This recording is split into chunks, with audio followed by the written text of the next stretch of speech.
Hello everyone, it's Professor S, and we are here today to discuss how to outline our argumentative essay. So next week you have an outline that is due, and we'll go over right now what it is that you should include in that outline. And then in this way, when we review next week, you'll be even that much closer to writing an outstanding argumentative essay. So the first thing that you have to do is you have to decide what side of the argument your essay will stand on. And I'm going to choose a silly, fun topic for my outline. Yours will be a little more complicated, but I think this simple example will help you better understand how to outline your argument. So my argument is I've been tasked with argue for the superior pet. A couple of things that I'm going to do here real quick is I'm going to change my font to a Times New Roman, and I'm going to increase the size so that it's very easy for you all to see. So I just took it to a 16. Please don't do that in your essays, but definitely get it into a Times New Roman font. So I'm arguing for the superior pet. You may be arguing for or against any topic that you chose from the Gale opposing viewpoints. I'm sure superior pets wasn't one of the topics, but again, I'm choosing something silly and simple so that we can understand how to outline this argument. So the first thing that I have to do in any argument is I have to come up with the side that my essay is going to take on the argument. And this involves my writing a thesis statement. And I know that a lot of people freak out when they see this word thesis statement. It's always been really difficult. It's always seemed a little intimidating, but I want to simplify it for you. A thesis statement, the Latin for thesis, is nothing more than a placing of position, a laying down. So the Latin for thesis statement is a placing of position, a laying down. And what this means is that the thesis statement is simply going to direct your reader what position will the essay take. That's all a thesis statement is doing. So my essay is going to argue that dogs are the superior pet. Very simple thesis statement. I know that you have been encouraged to write thesis statements that include all of your support points, but think about it. When you start getting into more advanced topics, you might have 8, 12, 14 support points depending on the topic and depending on what is required for you in that academic essay. So for you to include all of those topics in your thesis statement, it's going to end up being a very long and complicated thesis statement. So for this essay, I'm asking you to write a simple thesis statement. Mine is dogs are the superior pet. Now I'll give you a heads up. When you submit your essay to tutor.com and you get some help with this essay before you submit it for a grade, there's a strong possibility that the tutor is going to ask you to write that longer thesis statement. And I want you to thank them for their advice, but I want you to keep in mind that I am asking you, your professor is asking you to write a simple thesis statement. So please follow my instructions. They're just trying to help. But I'm asking you to write this simple thesis statement because I expect you to go on to get your master's degrees and your doctorates, and you're not going to be able to write such a long, complicated thesis statement. It's just not going to work. So going back to this outline, the first thing that you're going to do is write a thesis statement based on the topic that you've selected. I've selected the topic to argue for the superior pet, and my thesis statement is dogs are the superior pet. Now, the next thing that I have to come up with are my supports. I have to support this thesis statement. The responsibility of my essay is to prove that dogs are the superior pet.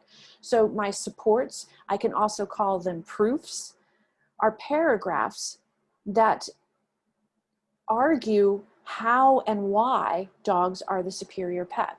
So for example, I might have a topic sentence that opens up a paragraph that says, dogs are protective.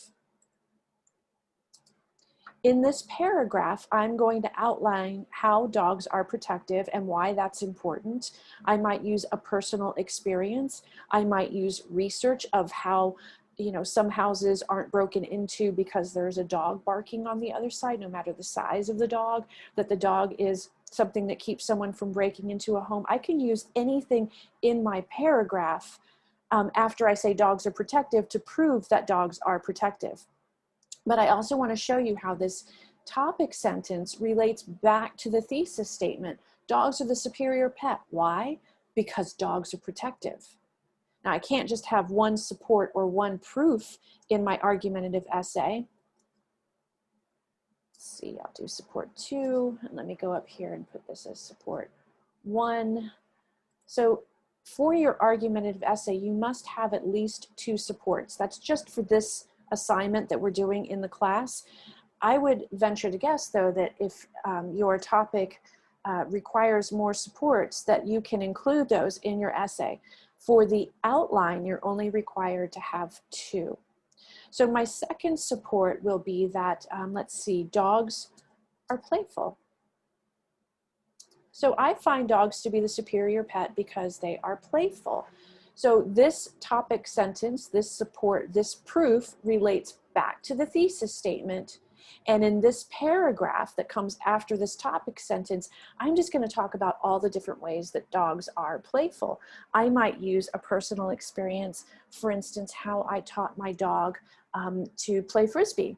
And I might go through all of the ways that my dog was playful in playing Frisbee and how I taught him to do that and how it ended up being a really great game that we played together. So everything in this paragraph, in this support, in this proof is going to be about dogs being playful. And everything about dogs being playful relates back to the fact that the dog is the superior pet. Now, in the third one, I'm going to go ahead and do 3 here because I'm an overachiever. I might include dogs are cuddly. Now remember, I'm doing something really simple and fun for my argumentative essay. I know that yours are going to be more complicated because you're going into the Gale opposing viewpoints and you've picked more complicated topics. I get it. But I think that this simple outline will help you to outline your more complicated arguments. So now my support 3 is dogs are cuddly. And in this way, I am proving that dogs are the superior pet. In this paragraph, I might include something about how when I'm feeling lonely, I can always call my dog over to sit on the sofa with me to watch a movie. And, she's very snuggly and I can stroke her coat to, calm my nerves, etc., etc. I might even find some research that says that seniors who get to keep their dogs when they go into assisted living facilities, the seniors end up having longer, happier lives when they get to have their pets with them, right? So that might be something that I include in the fact that dogs are cuddly. But again, everything in this paragraph is going to be about dogs being cuddly, and everything in this paragraph supports my thesis statement. My thesis statement is an argument. You are not writing. Look at how much of an overachiever Professor S is going to be now. You are not writing a report. So let's say in support number 4, I wrote dogs are mammals. Oops, I spelled mammals wrong. Just more proof that nothing is perfect. Not even Professor S. Even English professors can have a hard time with spelling. So dogs are mammals. Well, this isn't really supporting that dogs are the superior pet. It actually is just a report on what a dog is. A dog is a mammal. I can't refute that. I can't say that that's not true. Dogs are mammals. It is a fact. So the fact that dogs are mammals doesn't work as a support. It's not a support, it's a report. And you're not writing a report, you are writing an argumentative essay. Now, let's say I wanted to outline what dogs are. I might include that in my introduction. And if you're writing on something that's really complicated like euthanasia, or something like third-term abortion, or you're writing on capital punishment, you might need to define what that is so that your reader can follow your argument. And where you would do that is in the introduction. but not in the supports, because again, we're not writing a report. We can report in our introduction on the topic so that our readers can better understand. But then after we've placed our thesis statement, to the best of our ability, we want each of our supports to be supports and not reporting points. Now, the next thing that we're going to need in our essay is we're going to need a refutation.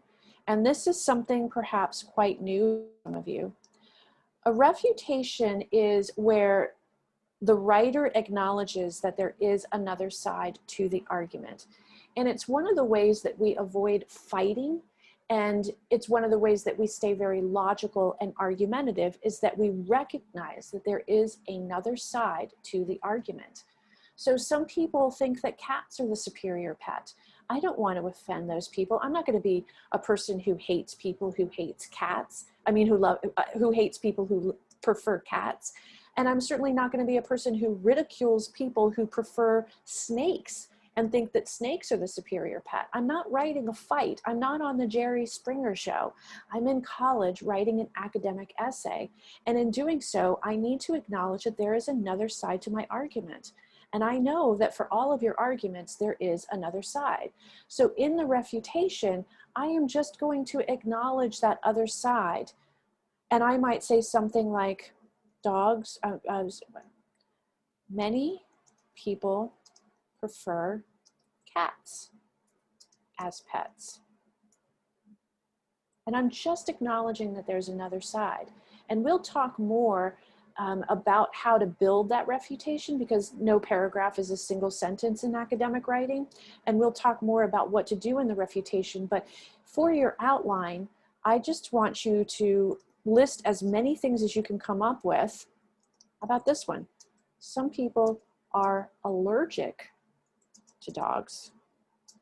Some people are afraid of dogs. And I'm just going to list as many things as I can right here in my refutation in this outline. And again, we'll talk more about how to organize the refutation paragraph.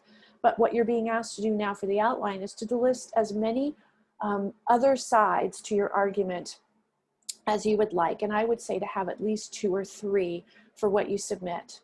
Now, you are not being asked to write an introduction, and you are not being asked to write a conclusion right now. All you're being asked to do is to outline your argumentative essay. And you're going to post this outline to the discussion.